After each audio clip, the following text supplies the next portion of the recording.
So constipation avoid చేయాలంటే ముఖ్యంగా మీరు గమనించాల్సింది 3 విషయాలు. ఒకటి హై ఫైబర్ డైట్ తీసుకోవాలి. రెండవది మంచి వాటర్ తీసుకోవాలి.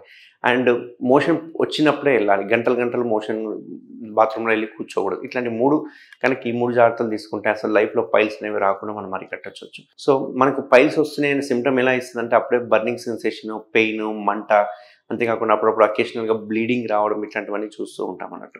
సో ఇందులో కూడా మనకు గ్రేడ్స్ ఉంటాయి అన్నట్టు. ఈ పైల్స్‌లో మనకు ముఖ్యంగా చూసుకుంటే 4 గ్రేడ్స్ ఉంటాయి అన్నట్టు. గ్రేడ్ 1, గ్రేడ్ 2, గ్రేడ్ 3, గ్రేడ్ 4 అని చెప్పి 4 రకాలు ఉంటాయి. యూజువల్‌గా మనము గ్రేడ్ 1, 2కి పెద్దగా సర్జరీ చేయాల్సిన అవసరం పడదు. ఎందుకంటే గ్రేడ్ 1, గ్రేడ్ 2 అందరికీ ఉంటాయి. అవి పెద్ద కాంప్లికేషన్ తీసుకురావు. బట్ గ్రేడ్ 3, గ్రేడ్ 4 ఏవైతే ఉన్నాయో ముద్దలు బయటకు వచ్చేస్తాయి కాబట్టి కూర్చోడానికి రాదు. అసలు డిస్కంఫర్ట్ ఉంటుంది కూర్చోడానికి. విపరీతమైన పెయిన్, మంట ఉంటుంది. అంతేకాకుండా మోషన్ వెళ్ళేటప్పుడు ఏదో అడ్డం పడుతున్నట్టు ఫీలింగ్ అనిపిస్తుంటుంది. మోషన్ సన్నగా వస్తుంటుంది. మోషన్ సరిగ్గా ముక్కాల్సి వస్తుంది రాదు. ఇట్లాంటివన్నీ ఉంటాయి కాబట్టి దీనికి గ్రేడ్ 3, గ్రేడ్ 4కి 100% చికిత్స చేస్తాం.